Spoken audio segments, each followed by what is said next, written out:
Assalamualaikum everyone and welcome back to the lecture of learning English language.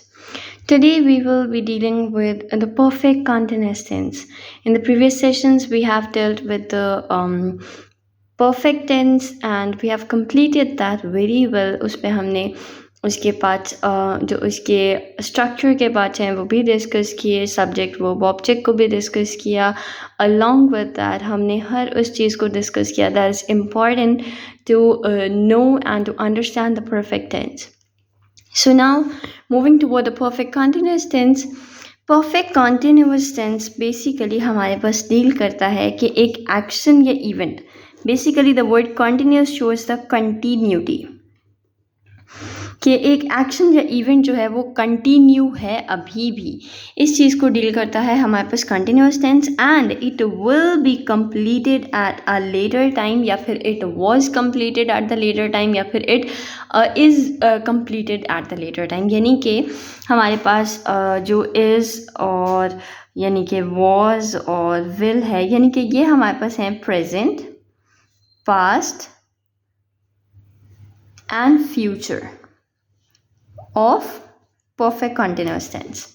तो basically हमारे पास जो है perfect continuous tense deals with कि एक इवेंट जो है that an event direction is was और विल बी कंटिन्यूसली अकरिंग, यानी कि वो कंटिन्यूसली अकर हो रहा होगा, but that it will be completed at a later time. It will, was या इज, यानी कि या हो चुका है या होगा, या हो चुका होगा पास्ट में, हो चुका था यानी कि पास्ट में एट अ सर्टेन टाइम, तो उसको हम परफेक्ट कंटिन्यूअस टेंस कहेंगे. ठीक है. And that it relates to the later times. तो बेसिकली अभी अगर हम इसी को देखें तो यहाँ पे we have discussed about 3 times about this word time.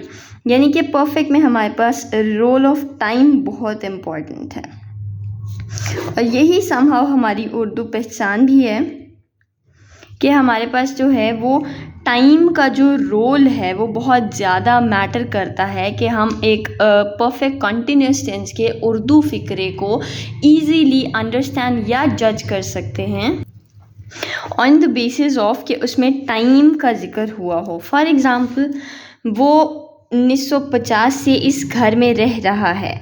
1950 से, this indicates the time period. तो बेसिकली जहाँ पे हमारे पास टाइम पीरियड की बात आ जाएगी that is a perfect continuous tense. Okay, अब हम इसके स्ट्रक्चर देखेंगे एंड उसके बाद हम इसको एग्जाम्पल सेंटेंसेस के अकॉर्डिंगली इसको जो है वो डील करेंगे.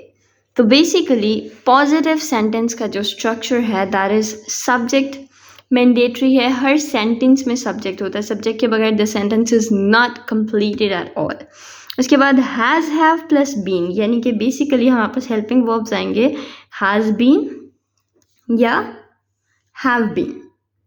तो ये हमारे पास हेल्पिंग वर्ब्स आएंगे इसमें जो परफेक्ट कंटिन्यूअस टेंस है. तो ही subject plus has have plus been plus verb की फोर्थ फॉर्म यानी कि V1 plus ING plus object plus since in 4.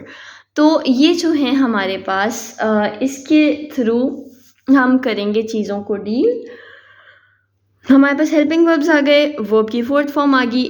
This is the new thing that we are discussing only in this tense. कि ये बाकी चीज़ें तो हमने पहले भी डिस्कस की हैं but this is something very new. It indicates the time period. तो ये जो टाइम पीरियड का इंडिकेशन है that is given by this word since और for. Okay, positive is this. Negative sentences में हमारे पास सेम जिस तरह से पहले हम डिस्कस करते आए हैं इन द प्रीवियस 3 टेंसेस कि यहाँ पे हैज़ हैव एंड बीन के बीच में हमारे पास नॉट इंसर्ट हो जाएगा उसके अंदर. तो negative sentence will be dealing with not और इस तरह से हमारा नेगेटिव सेंटेंस कंप्लीट होगा. And then the interrogative sentence उसमें हैज़ हैव पहले आएगा. और अगर हम नेगेटिव इंट्रोगेटिव की बात करें तो यहाँ पे हैज़ सब्जेक्ट के बाद नॉट आएगा, बीन वर्ब की fourth form, object and everything would be same अगर हम नेगेटिव इंट्रोगेटिव की बात करें. Okay, now moving toward the example sentences. वो 1950 से इस घर में रह रहा है. ही हैज़ बीन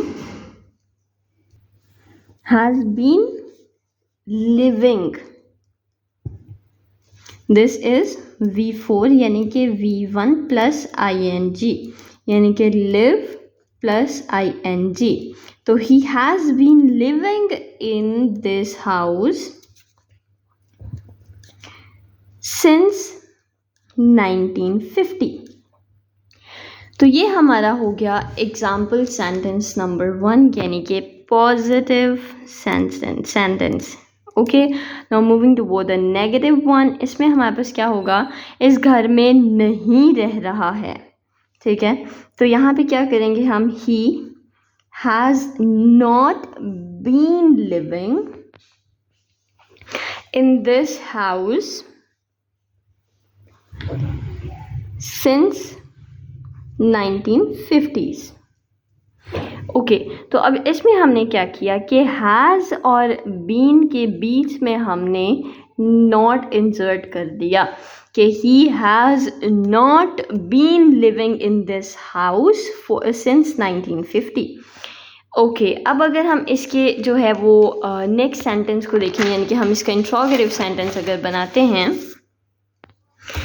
क्या वो 1950 से इस घर में रह रहा होगा, रह रहा है because it's present not future.